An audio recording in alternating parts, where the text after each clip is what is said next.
Muy buenas tardes, hermanos. Los saludo en el nombre del Señor, con mucho cariño, y decirles que los amo y los amo mucho. A cada uno de ustedes, aquel que me esté escuchando, sientan el cariño de este hermano a la distancia, que los quiere mucho. Y este mensaje un poco nos habla de ello, de hermanos que se preocupan de aquel que está sufriendo, de hermanos que se preocupan de aquel que está caído, también de aquel hermano que, a pesar de estar en tribulaciones, está pendiente de aquellos que están fuera de estas prisiones. Es por eso que la palabra del Señor en esta hora nos habla acerca de este gran amor y cómo debemos actuar ante todas estas circunstancias. La palabra de hoy está en el capítulo 1 de Filipenses, del versículo 12 al 18. Y quiero dar lectura a la palabra del Señor. Y dice así, quiero que sepáis, hermanos, que las cosas que me han sucedido han redundado más bien para el progreso del Evangelio, de tal manera que mis prisiones se han hecho patentes en Cristo, en todo el pretorio y a todos los demás. Y la mayoría de los hermanos, cobrando ánimo en el Señor con mis prisiones, se atreven mucho más a hablar la palabra sin temor. Algunos, a la verdad, predican a Cristo por envidia y contienda, pero otros de buena voluntad. Los unos anuncian a Cristo por contención, no sinceramente, pensando añadir aflicción a mis prisiones. Pero los otros por amor, sabiendo que estoy puesto para la defensa del Evangelio. ¿Qué pues? Que no obstante, de todas maneras, o por pretexto o por verdad, Cristo es anunciado, y en esto me gozo y me gozaré aún más. Ahí está la palabra del Señor. Una hermosa carta escrita por Pablo a los filipenses, donde él les expresa su gran amor y les dice que no se preocupen porque él está bien en el lugar en que está y que el Evangelio tampoco está detenido. Vamos a orar, hermanos. Vamos a orar para que esta palabra fluya con libertad y pueda llegar al corazón de que lo escucha. Padre, en esta hora le damos gracias porque usted es bueno, porque en todo hemos visto siempre su mano fuerte y poderosa. A pesar de los problemas que podamos tener, usted se hace grande en nuestra vida. Gracias, papito, porque tenemos libre acceso a usted, porque usted es nuestro Padre, nuestro Dios, nuestro Señor, y damos gracias siempre por tenerle en nuestros corazones. Gracias, papá, por este mensaje. Le pido que usted me ayude a exponer esta palabra de Pablo a sus hermanos, bendito Dios, y que nos da como ejemplo de cómo debemos actuar y cómo debemos ser. Le doy gracias, Señor, en esta hora, y le pido que usted me ayude y que usted ponga palabras en mi boca para poder expresarlas en esta hora. Gracias, Señor, en el nombre de Jesús. Amén. Amén. La palabra está expuesta, ¿cierto?, a una ciudad muy amada, que era Filipos, y vamos a hacer un poquito de historia. El apóstol Pablo escribió esta carta a sus amigos cercanos, los cristianos en Filipos, desde la cual, ¿cierto?, él estaba en custodia, ahí en Roma. Él estaba en una casa alquilada, y 2 años estuvo esperando el evento final, el juicio ante César. Y estos 2 años, él les dice a los hermanos que la palabra no estaba quieta, que estaba más viva que nunca. Y les escribía a los filipenses porque ellos estaban muy preocupados de la vida de Pablo. Entre los filipenses y Pablo había un amor inmenso, un amor entrañable, había algo fuerte que los unía. Y ellos lo apoyaban mucho. La iglesia de Filipos siempre estuvo apoyando a Pablo, siempre estuvo en sus oraciones, siempre, tanto en la parte espiritual como en la parte material, ellos siempre estaban dando ofrendas a él. Y es por eso que ellos estaban tan preocupados, porque este amor sobrepasaba todo. Y Pablo amaba mucho a la iglesia de Filipos. Él esperaba comparecer ante la corte de César más o menos en el año 61 después de Cristo. La iglesia de Filipos fue fundada por Pablo algunos 11 años antes, en su segundo viaje misionero. Y esta iglesia fue la primera iglesia que se constituye en el continente de Europa. Pablo escribió esta epístola para expresarle a los miembros de la iglesia su agradecimiento y cariño por ellos. No tenía nada que corregirles. Él solamente les enviaba este amor y este cariño y decirles que estaba tan contento y tan agradecido por toda la preocupación que tenía esta iglesia por él. Él siempre los tenía en la mente. Por eso él les escribe esta carta dándole ánimo, a pesar que sus circunstancias no eran las más óptimas. Pero ahí les escribía dándole ánimo al Señor. Y esto siempre nos dice este pensamiento de que nosotros también debemos darnos el ánimo el uno por el otro, preocupados siempre, llamarnos el hecho de estar juntos. En el versículo 12, el primer versículo que yo acabo de leer, dice: quiero que sepáis, hermanos, que las cosas que me han sucedido han redundado más bien para el progreso del Evangelio. Todas estas cosas en las cuales estaba Pablo, en el cual estaba él detenido, en el cual estaba en prisión, le dice que la voluntad de Dios y la obra de Dios aún estaba continua. Todavía estaba ahí continuando predicando este mensaje, que la palabra del Señor no estaba presa. Y él en este tiempo, en estos 2 años que estuvo preso, él escribió además cartas, tanto como a los filipenses, a los efesios y a los colosenses. Es decir, él no estaba quieto, él siempre estaba predicando este mensaje. Entonces les dice, ¿cierto?, que han redundado más para el progreso del Evangelio lo que a él estaba sucediendo en esta hora. En el versículo 13 dice: de tal manera que mis prisiones se han hecho patentes en Cristo en todo el pretorio y a todos los demás. Ahí les expresa Pablo de que la palabra no estaba detenida, que él, ¿cierto?, estaba haciendo patente el nombre de Cristo en toda esa casa, y todo aquel que le cuidaba, ¿sí?, le predicaba este mensaje. Dice que en todo el pretorio, es decir, los soldados pretorianos eran los de alta élite. Entonces no eran personas de poco entendimiento los que cuidaban a Pablo, sino que eran personas entendidas. Y a ellos estaba llegando este mensaje, a ellos estaba llegando esta palabra. Es decir, de que las prisiones, ¿cierto?, no estaban presas la palabra, sino que seguía continuando este mensaje.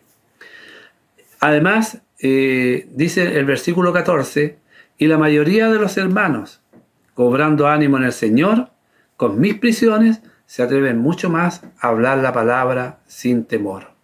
Ahí estaba el mensaje de Pablo, ¿cierto? Que cobraran ánimo, que se atreven, y habían hermanos que se atrevían a predicar con mucho más fervor la palabra del Señor. Aquí hay 3 puntos que se destacan. Dice: ellos veían que Pablo tenía gozo en medio de tales pruebas. Ellos miraban que Dios se encargaba de Pablo en tales circunstancias. Ellos veían que Dios todavía podía usar a Pablo a pesar de que él estaba preso. Ellos predicaban este mensaje y las palabras que recibían del apóstol Pablo a ellos los impulsaba mucho más, porque veían que Pablo estaba bien. Y ellos predicaban con más fervor el mensaje del Señor. Pero de todos los que predicaban, ¿cierto?, en el versículo 15, hay 2 tipos de predicadores que enuncia Pablo aquí en su mensaje. Dice: algunos, a la verdad, predican a Cristo por envidia y contienda. Un grupo de predicadores. Pero otros de buena voluntad. Entonces Pablo sabía que algunos predicaban, ¿cierto?, para sobrepasar su ministerio. Ellos predicaban, los movía la competencia. Cuando habla de contienda, es competencia. Y otro factor que es la envidia, ¿ya? Estas personas, podríamos decir que estaban contentas que Pablo estuviera preso, debido a que sentían que esto les daba ventaja competitiva sobre él. Y que ellos consideraban un concurso esto de predicar. Ellos estaban motivados por un espíritu competitivo, y que es muy común y a menudo entre las iglesias, entre los predicadores y entre los hermanos que existen en la iglesia. A ellos los movía otro sentimiento: el competir. El hecho de que Pablo estuviese preso Ellos consideraban que tenían cierta ventaja y podían formar más iglesias que Pablo. Y ellos los movía esta envidia, ¿cierto?, para poder predicar el Evangelio. La ambición no es necesariamente mala. No hay nada de malo en querer ser el mejor y mejor para Dios. Pero la contención está mal enfocada. Eso es como para el éxito y no es un verdadero éxito para Dios. Es más personal. La contienda, la competencia es más personal. No es una predicación como que vaya para Dios. En el versículo 16 dice: los unos anuncian a Cristo por contención, no sinceramente, pensando añadir aflicción a mis prisiones. Ahí Pablo les dice cuál es el mensaje real de estos hermanos. Ellos, por el hecho de predicar este mensaje, ellos por el hecho de estar predicando por contención y envidia, porque ellos los veían como una competencia. Ellos veían de que si ellos predicaban este mensaje, Pablo iba a saber cómo iban surgiendo ellos. Y ellos pensaban de que Pablo, ¿cierto?, que a Pablo le añadían aflicción a sus prisiones. Ellos pensaban que Pablo se iba a derrumbar mucho más porque ellos lo hacían por contienda. Ellos no lo hacían como para el Señor. Si tal como decía antes, es como el éxito personal. Entonces Pablo ahí estaba preso, pero él sabía que estos dos tipos de predicaciones eran fuertes. Nadie se atrevía a predicar donde predicó Pablo. Pablo predicaba de una manera, y donde predicaba Pablo, a muchos no predicaban. Por eso cuando él cae preso, muchos se atrevieron a salir a predicar. Muchos se atrevieron a exponer el mensaje. Pero de este mensaje existían estas dos personas. Unos por contienda y envidia, y otros por hacer la voluntad del Señor. Entonces, después de estar en el ministerio muchos años, uno ve de que esto se sigue dando todavía. No era solamente para la iglesia de los filipenses o lo que estaba en Éfeso, los colosenses, los tesalonicenses, ¿cierto?, en Roma o en todas partes, ¿cierto? Y hoy día todavía sigue surgiendo esta envidia. Si se instala una iglesia donde estamos nosotros un poco más allá, ya nos entra la preocupación, nos entra la envidia, a lo mejor empezamos a hablar mal de esa iglesia, que cómo se le ocurre colocarse tan cerca, y todo esto, ¿cierto?, lleva a la contienda. Cuando se colocó una iglesia cerca de la iglesia de las Buenaventuranzas, donde está el pastor Francisco Chávez, muy cerquita de él, una iglesia, en la esquina, estamos hablando de casas. ¿Qué es lo que hizo él? Él ese mismo día que se instauró esta iglesia y comenzaron a predicar, él pidió a la iglesia de él y a los hermanos que hicieran una ofrenda para llevárselas a esa iglesia, para apoyarles en lo que ellos estaban haciendo. En él no había esto de contienda. Él hizo esta ofrenda y se las llevó a los hermanos para que les fuera bien, porque él sabía, ¿cierto?, que la palabra del Señor está siendo predicada. Bien o mal, ¿cierto?, eso es de cada uno y eso lo evalúa el Señor. Entonces, nosotros, ese es el pensamiento que debe existir en nosotros siempre. El hecho de poder apoyar, ¿cierto?, a estas iglesias, y por qué no decirlo también al interior de la iglesia. A veces también existen estas envidias y contenciones. Algunos predican de muy buena voluntad, pero hay otros que siempre está la envidia y está la contención. Eso que no suceda nunca entre nosotros, hermanos, porque aquí están las consecuencias. Dice el versículo 17, pero los otros por amor, sabiendo que estoy puesto para la defensa del Evangelio. El otro grupo, ¿cierto?, lo hacía con amor. El otro grupo predicaba el mensaje no por contienda ni envidia, sino que ellos lo hacían con amor. Y eso es lo que lo ponía contento a Pablo. Este es el otro grupo de predicadores, ¿ya? Existía, ¿cierto?, ya lo que hemos nombrado, pero aquí hay un grupo importante que lo hace por amor. Y en el versículo 18 dice, ¿qué pues? No obstante, de todas maneras, o por pretexto o por verdad, Cristo es anunciado, y en esto me gozo, y me gozaré aún. ¿Qué pues dice? hay una pregunta ahí. Dice que de todas maneras, o por pretexto o por verdad, Cristo es anunciado. Recuerden que la preocupación de Pablo no era con el contenido del Evangelio, el cual era predicado, solo con los motivos de aquellos que predicaban. Pablo se opondría si él llegara a saber que en un evangelio falso o distorsionado era predicado, aun si se predicaba con el mejor motivo. ¿Qué es lo que quiere decir esto? Que Pablo estaba contento, ¿cierto?, de que existiera este mensaje. Aquí Pablo podría haber respondido a lo mejor duramente a aquellos que predicaban el mensaje por envidia, por contienda, por aquellos que estaban contentos de que Pablo estuviese preso, de que ellos podían obtener una ganancia mayor si no estaba Pablo, ¿cierto?, predicando.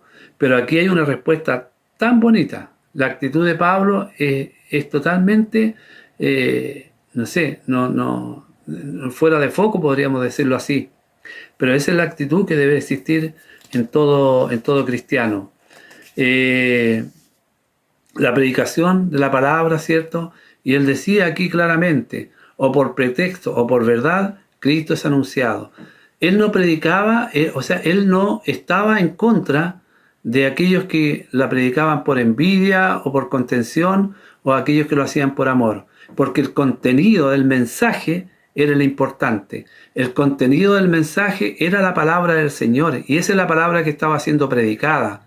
Ahora, si ellos lo hacen por contención o lo hacen por envidia, bueno, ellos tendrán que dar cuenta ante el Señor. El Señor evaluará, ¿cierto?, la palabra. El Señor evaluará si es por contienda, ¿cierto?, o por rivalidad, o es el amor el que los motiva. Eso lo ve el Señor. Pero siempre Pablo estaba ahí y él decía, Cristo es anunciado, tal como dice este versículo.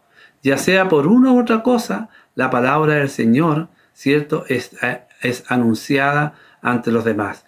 La palabra del Señor igual está llegando a los hermanos, ¿me entienden?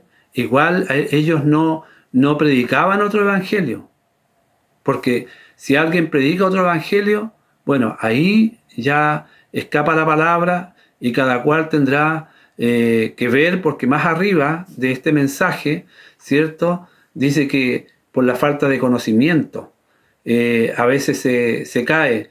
¿Y por qué? Porque resulta de que nosotros a veces, al no leer la palabra, nosotros no vamos a saber si esta falta de conocimiento nos va a llevar a la ignorancia y no vamos a poder decidir si lo que se está predicando está correcto o no.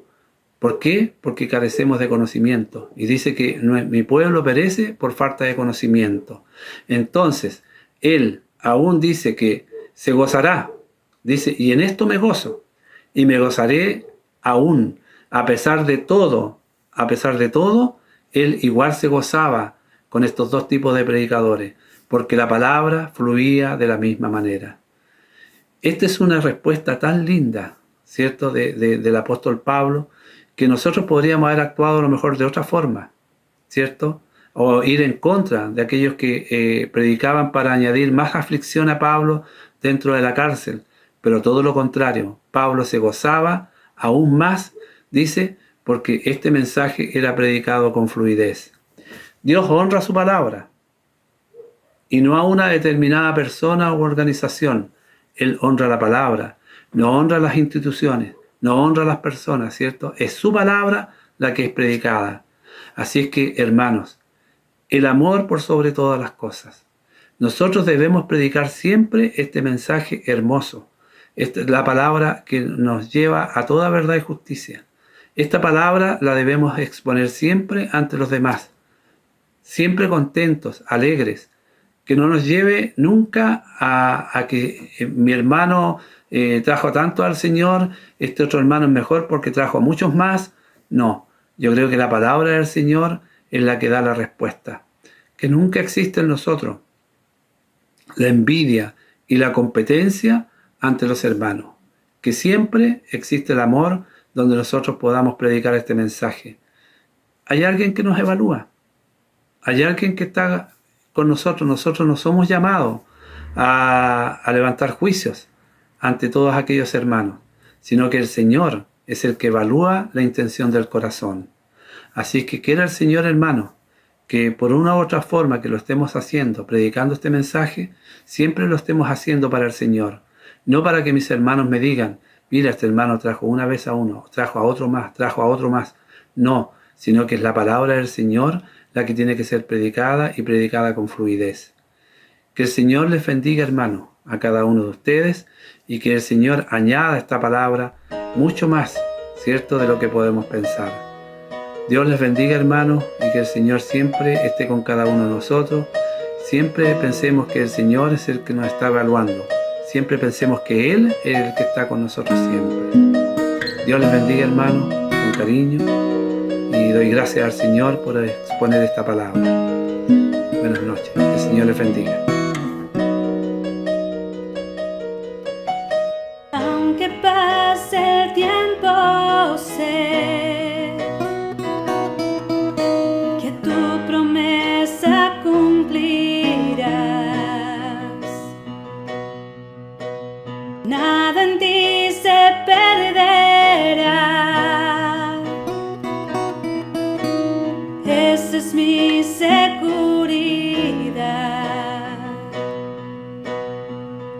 Tus cuerdas de amor cayeron sobre mí.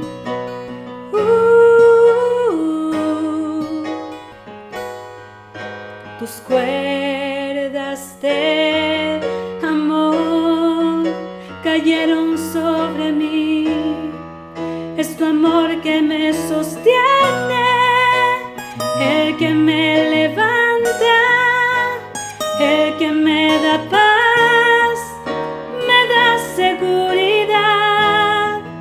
Es tu amor que me sostiene, el que me levanta, el que me da paz, me da seguridad de lo que vendrá. Tú tienes el control, nunca pierdes el control.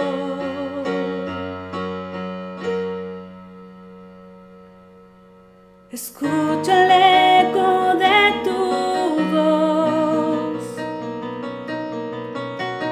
resonando en mi interior. Tu palabra me sostendrá. Esa es mi seguridad.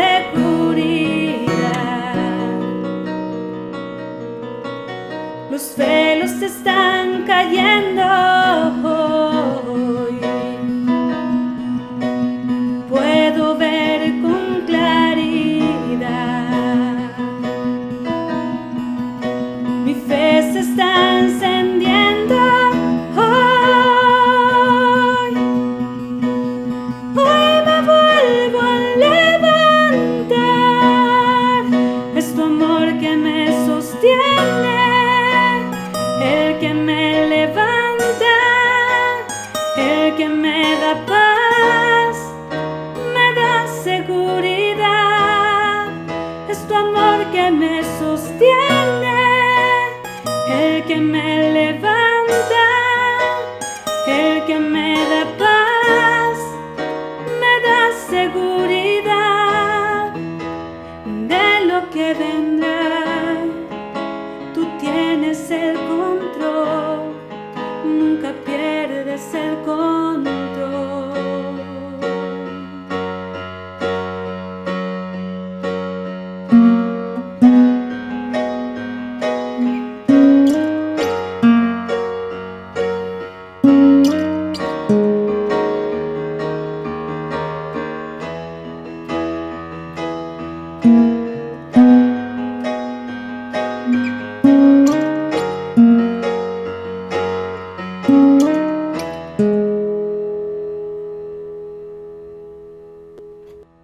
De lo que vendrá, tú tienes el control, nunca pierdes el control.